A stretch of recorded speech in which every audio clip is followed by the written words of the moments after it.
आजकल एक नंबर हर तरफ सुनाई दे रहा है, $5 ट्रिलियन। कहा जा रहा है कि भारत की इकॉनमी जल्द ही यहां तक पहुंच जाएगी। तो आज हम इसी हेडलाइन के पीछे की कहानी को समझने वाले हैं, ये सपना कितना बड़ा है और इसकी हकीकत क्या है। तो ये है वो नंबर $5 ट्रिलियन। हेडलाइन यही है। इसे भारत की इकॉनमी के लिए एक, आप कह सकते हैं, बहुत बड़ा माइलस्टोन माना जा रहा है। लेकिन सवाल यह है कि क्या ये नंबर हमें सब कुछ बता देता है, और उससे भी ज्यादा जरूरी वो क्या चीजें हैं जो ये नंबर हमें नहीं बताता। चलिए इसी को समझते हैं। अच्छा, अब यहां जो देखने वाली बात है ना, वो है स्पीड, रफ्तार। जरा सोचिए, भारत को अपनी इकोनॉमी में पहला $1 ट्रिलियन जोड़ने में 60 साल लग गए। 60 साल। लेकिन उसके बाद देखिए क्या हुआ। दूसरा ट्रिलियन सिर्फ 7 साल में, तीसरा भी लगभग उतने ही टाइम में, और अब तो अनुमान ये है कि हर नया ट्रिलियन सिर्फ 2 से 4 साल में जुड़ जाएगा। मतलब जो रफ्तार है वो तेजी से बढ़ रही है। तो आज हम क्या क्या देखने वाले हैं। सबसे पहले इस $5 ट्रिलियन की चढ़ाई को समझेंगे। फिर एक बड़ा सवाल उठाएंगे, क्या साइज बढ़ने का मतलब अमीर होना भी है। इन माइलस्टोन्स को थोड़ा और गहराई से देखेंगे, 2047 के सपने की बात करेंगे, और आखिर में समझेंगे कि कहानी और हकीकत में फर्क क्या है।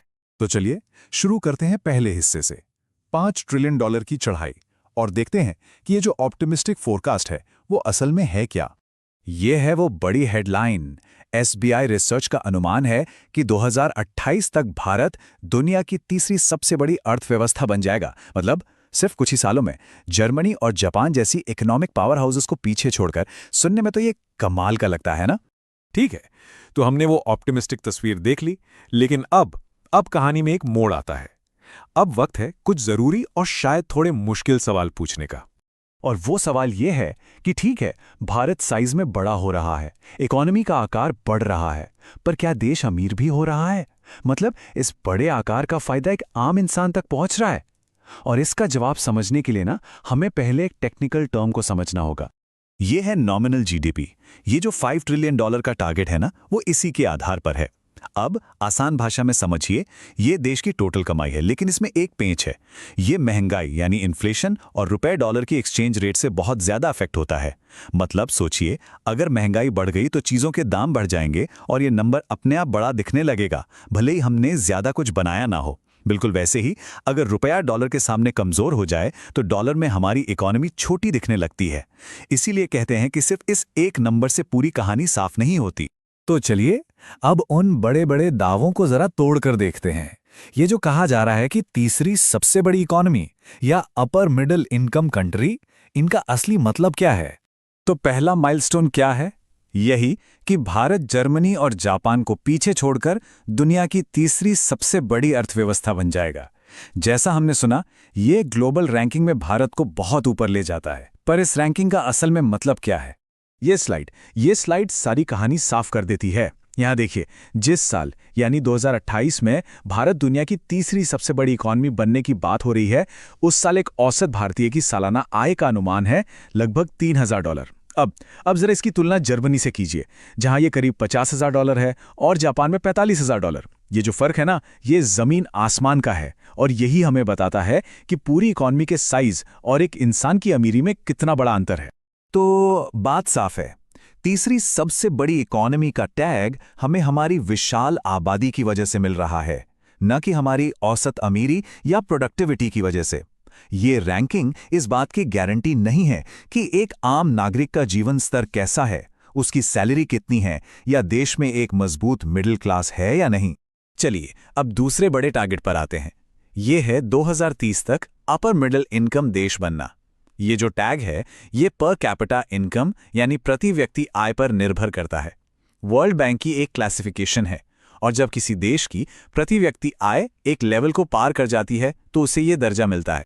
लेकिन इस टारगेट तक पहुंचना भी इतना सीधा नहीं है। रास्ते में कई बड़ी रुकावटें हैं। जैसे हमारी ग्रोथ तो हो रही है, पर उस हिसाब से अच्छी नौकरियां, फॉर्मल जॉब्स नहीं बन रही हैं। हमारा मैन्युफैक्चरिंग सेक्टर, जो लाखों लोगों को काम दे सकता है, वो 15% पर ही अटका हुआ है।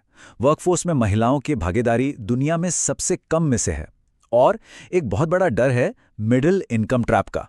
ये एक ऐसा जाल है जिसमें ब्राजील और साउथ अफ्रीका जैसे देश दशकों से फंसे हुए हैं। मतलब वो एक लेवल पर आकर अटक गए और कभी साउथ कोरिया या ताइवान की तरह अमीर देश नहीं बन पाए। अब बात करते हैं एक और भी बड़े और दूर के सपने की।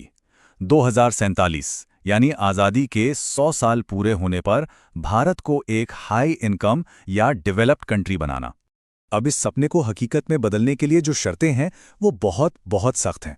पहली, भारत की पर कैपिटा इनकम को अगले 23 साल तक हर साल 7.5% की रफ्तार से बढ़ना होगा, बिना रुके।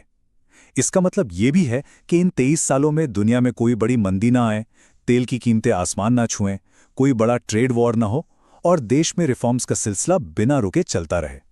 आप खुद सोचिए, इन सब का एक साथ होना कितना मुश्किल है। एक एक्सपर्ट ने 2047 के इन अनुमानों को बहुत सही तरीके से समझाया है। उन्होंने कहा कि ये अंक गणितीय रूप से तो साफ सुथरा है, पर राजनीतिक रूप से भोला है। मतलब कागज पर तो हिसाब किताब ठीक बैठता है, लेकिन असल दुनिया की पॉलिटिक्स और इकोनॉमिक्स की उठापटक को ये नजरअंदाज कर देता है। तो हमने उम्मीद वाली कहानी भी सुनी और चुनौतियों को भी समझा। अब इन सारे तर्कों को एक साथ रखकर देखते हैं, एक बैलेंस्ड व्यू लेते हैं कि भारत की आर्थिक कहानी का भविष्य आखिर है क्या। जरा इस टेबल पर नजर डालिए। हमने दोनों साइड्स को आमने सामने रखा है। एक तरफ ऑप्टिमिस्टिक होने के बहुत मजबूत कारण है, हमारी युवा आबादी, हमारा वर्ल्ड क्लास डिजिटल इंफ्रास्ट्रक्चर और दुनिया में चल रहा China+1 का ट्रेंड, ये सब भारत के पक्ष में है। लेकिन दूसरी तरफ सावधान रहने की भी वजह हैं, जैसे कि बढ़ती हुई अमीरी गरीबी की खाई, प्राइवेट इन्वेस्टमेंट का अभी भी पूरी तरह से रफ्तार ना पकड़ना और हमारी प्रोडक्टिविटी ग्रोथ का पैची होना। तो इन सब बातों से हम क्या समझ सकते हैं? ये जो कहानी हमें बताई जा रही है और जो असलियत है, उसके बीच का बैलेंस कहाँ है? ये एक एक्सपर्ट की राय है जो मुझे लगता है इस पूरी बहस को बहुत अच्छे से समेटती है। वो कहते हैं, भारत एक मजबूत रास्ते पर तो है, लेकिन जो कहानी है वो हकीकत से आगे चल रही है। मतलब तरक्की हो रही है, डायरेक्शन सही है, लेकिन हेडलाइंस जो हैं वो जमीनी हकीकत से कुछ कदम आगे हैं। और यहीं पर सबसे जरूरी बात छिपी है। देखिए, असली खतरा निराशावादी होने में नहीं है। असली खतरा है इन बड़े बड़े नंबरों को देखकर, इन हेडलाइंस को देखकर कॉम्प्लेसेंट हो जाना, मतलब आत्मसंतुष्ट हो जाना, ये मान लेना कि बस काम हो गया, जबकि असल में असली मेहनत तो अभी बाकी है। तो आखिर में एक सवाल बचता है जिस पर हम सबको सोचना चाहिए। एक बढ़ते हुए देश के लिए कामयाबी का असली पैमाना क्या होना चाहिए? सिर्फ जीडीपी का बड़ा आकार या फिर हर एक नागरिक की जिंदगी में आया हुआ असली सुधार?